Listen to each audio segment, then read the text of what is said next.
Hi, Alan here, and I really was going to set up my camera outside. I had it all set up, and it was sunny, and it was calm out, and then all of a sudden the clouds rolled in, and the wind picked up, and well, here I am back inside. So I was going to show you outside. It's April 10th, that there's still 3 feet of snow outside my kitchen window. And on the north side of my RV, it still kind of looks like winter, but that's ending soon, and it is warming up, and I've switched over to shorts and sandals and stuff like that, and definitely looking forward to what spring has to offer. Well, that kind of leads me into some thoughts that I want to share with you. Forgive me, I've got notes in front of me. I am an educator, and I do rely on these things from time to time, and it's quite a bit to share actually in this message, in this video for you. The other morning, actually Sunday morning, April 6th, I woke up early and I did something I don't normally do. I turned on the TV, and it happened to be on a channel that was broadcasting Joel Osteen. And, I've known of Pastor Osteen. I have, been aware of his publications and things like that. And I know he's a very successful pastor, but I really never sat down and listened to one of his messages. And it's that message that inspired what I've put together in this video here for you, because it was a very influential message, and I understand now why he's got a mega church and why he's got an incredible following, because he took essentially a very practical concept and applied it to its biblical underpinnings, and then offered examples of how it works in our lives. And I want to kind of pick up and play off of some of the things he said. So his message was basically about having a positive mindset. And, one of the things that we each have to think about is, do we want to start each day on a positive mindset or on a negative mindset? And being on a positive mindset, I've got to say, does not mean Pollyanna. It does not mean not accepting the reality of the way the world is and the way things are in the world and in this country today. And I'm going to talk a little bit about that. But I found that Pastor Osteen's message was very practical, it was compelling, and of course it was a biblically based message. And it really centered around the story of Daniel. Many of you may know that Daniel, an Old Testament figure, was serving a king of a foreign nation. He was liked by that king of that foreign nation.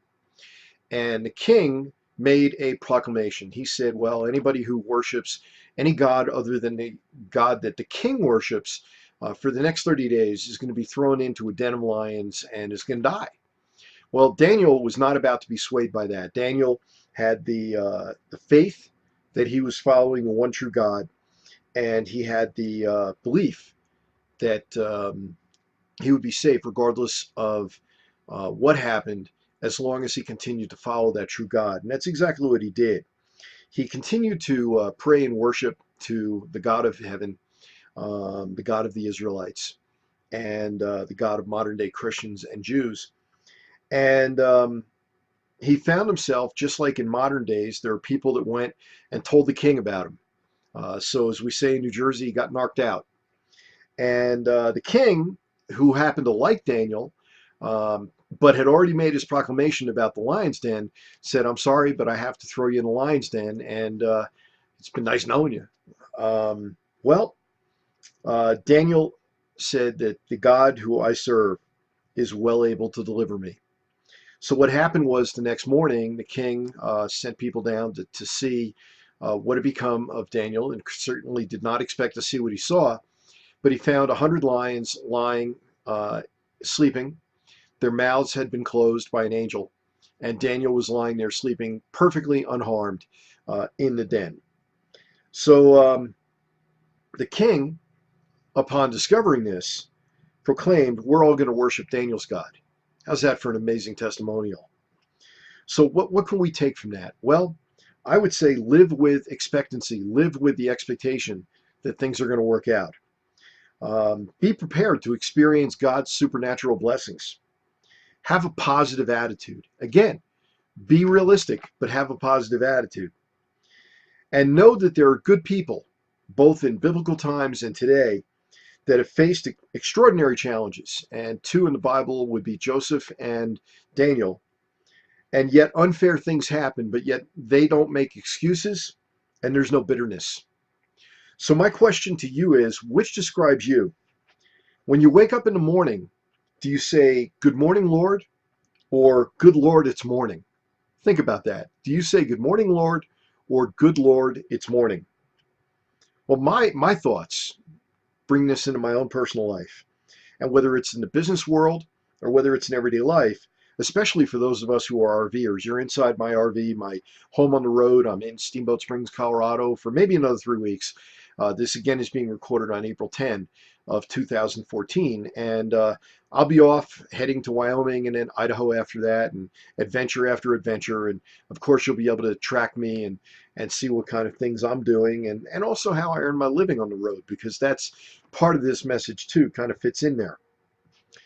I would say set your mind on higher things. You ever meet that guy with the 1,000-mile stare? Not a blank stare. The 1,000-mile stare that shows he's thinking of something, he's got vision, he's headed places. And that's somebody that you want to understand and follow. Somebody with purpose and vision. We all need to learn to overcome obstacles and become what God created us to be. We weren't created to get by with the short end of the stick life, the short end of the stick. You know, it doesn't mean that bad things aren't going to happen. The reality is that the middle class is going away.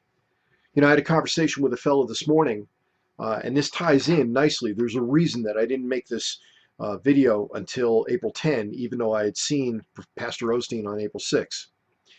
This morning when I got up, I saw in the newspaper that Staples is being closed in town here. That's 14 employees that are losing their livelihoods because Staples is pulling out. Apparently they're doing this with 250 stores nationwide. These are people who have lived a reasonable lifestyle based on the income that they were earning. And they relied on Staples, yet Staples had to make a corporate decision and they're pulling back. I understand why that's happening, but that only goes to support the argument that the middle class in this country is disappearing. Now, if you look at it historically, the middle class has not been around for more than about 70 years, as far as I can tell. Going back as recent as the turn of the last century at 1900, if you look at the lists that children used to make when they were looking for Christmas gifts, do you know what top of the list was? Candy. Something that we take for granted today. We go to the market and buy a bag of candy and think nothing about spending a couple of bucks on it. That money didn't exist for most people 115 years ago. Think about that. At that time, there was no real middle class. There were the haves and the have-nots. And unfortunately, the more I see, the more I believe we're headed back in that direction.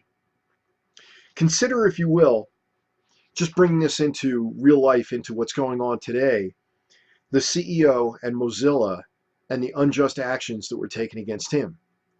Consider what happens, that there are bad things that happen to presumably good people. Now, I don't know this fellow who's the CEO, who was the CEO of Mozilla for a couple of weeks, but I do know that his crime, quote unquote, was donating to a group that was trying to pass the, I think, Section 8 vote in California a couple of years ago, which was really controversial. A vote that even in California passed saying that marriage is between a man and a woman. Well, because he committed that sin of supporting marriage only between a man and a woman, when he found himself being offered the position of CEO of Mozilla, also found himself a couple of weeks later being drummed out because of a mob that collected to try to push him out. Now, today, that mob can take the form of taking over social media. And it's unfortunate that some people use social media, which is an incredibly powerful and I believe positive tool, for the negative. But mobs are nothing that we're not unfamiliar with in history. There are mobs that called for innocent women in the 1600s to be tried as witches. There are mobs that called for other individuals who are innocent to be killed or to be stoned. And it still goes on in parts of the world today. So mob rule, which is something I believe we all have to fight against, is something that does occur. But I also believe that this CEO, if he's got a positive outlook, is going to find himself not only landing on his feet, but maybe having more doors open than would have opened previously as the CEO. I understand his background includes developing JavaScript. Well, if he's sharp enough to develop JavaScript, he's probably sharp enough to write his own ticket, which is another message that's core to me of being enterprising and being entrepreneurial. You know, when I met with these folks at Staples earlier today, I said to them, look, I don't know if you're interested, but if you are at all enterprising or entrepreneurial and you don't want to ever have to work for somebody else, let's sit down and talk. I would make the same offer to you, that I'd be glad to speak with you and show you how it is that I fund an online traveling lifestyle, location neutral lifestyle. But let's get back to the main message here. Life is better if you live with that positive expectancy. You expect things to work out. Does that mean they always will? No. But if you expect things to work out and you take action to make that happen, I'm going to offer a couple of specifics in a couple of minutes, the odds are increased greatly. In fact, I believe it's inevitable that things will work out. You have to make the choice. You have to choose to make things positive in your life. That's not necessarily going to happen automatically or on autopilot. Good attitudes are not automatic. Quoting Pastor Osteen, you are a child of the Most High God, created for excellence, and winning is in your DNA. Think about that. Winning is in your DNA. We were created to win. We were created to be successful. I believe those who have an expectant attitude of things to work out are those where things do work out and work out for the positive.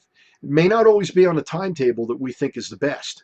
May not be the one that we're looking for, but if we are communicating with the Most High, then eventually things are going to work out. And I believe that when there are setbacks, most of which you see with these folks at Staples losing their jobs, this gentleman at Mozilla losing his job, setbacks are a setup for a greater future, particularly if we allow them to be. The reality is, folks, the middle class is shrinking. I believe the solution is to extend yourself, be creative, and use your God-given talents. You know, I was listening to Glenn Beck this morning. Well, there went half the viewers. I was listening to Glenn Beck this morning, and he just posted on glennbeck.com an article written by a fella called 10 Reasons to Quit Your Job in 2014. He's taking the same tact. He's looking at things not so much from a biblical perspective, but from a reality that if you continue working your job, just consider this: abundance will never come from your job. That's a reality. That is an absolute reality. And if you continue to work your job and simply hope to hang on and hope that you've got a retirement account which is going to be worth something when inflation could easily eat it up, I personally believe that our fiscal policies in this country right now are leading us down the road to a very possible dream of, or nightmare of, hyperinflation. There are ways to avoid that, but that's the reality. And if you're simply going with the times, you may find your retirement income going with the times. So my advice is this: take control of your life. As an RVer, that's a must. We RVers have to take control of our lives. Be empowered and diversify. Don't have all your eggs in one basket. Isn't that old hat wisdom? Expect greatness. Start each day with an expectation of greatness. Start each day by saying, "Thank you, Lord, for another day," rather than, "Good Lord, it's another day." Think about that. I've learned in my ventures to adopt an attitude of gratitude. And I thank Cody Bateman of Send Out Cards, and I'll be glad to share that with you too. I thank Cody Bateman for an attitude of gratitude, because an attitude of gratitude is definitely moving in the right direction. Saying to yourself, and this came from Pastor Osteen, "This is going to be a good day. 2014 is a good year." Sounds a whole lot like positive affirmations to me. And positive affirmations, there is something to be said for that. There is something to be said for starting the day with a positive outlook. Get out there and take a walk. Get out there and enjoy where you are. Get out there and enjoy life. Let me close with these thoughts. Take action today. Take one step. Whether it's a project you've been meaning to tackle, and it's spring, not a bad idea. Whether you just want to thank the Most High for what He has done for you in your life, or whether it's one step out of your comfort zone to freeing yourself. Those of you who know me know I'm real big on freedom. So with those thoughts, you can reach out to me. I'm on Skype. I've got all kinds of contact information all over the place. I have my website. Alan Sills saying thank you. Thank you for listening. And if you've got some thoughts to share, I'd love to see them. Thank you. Take care.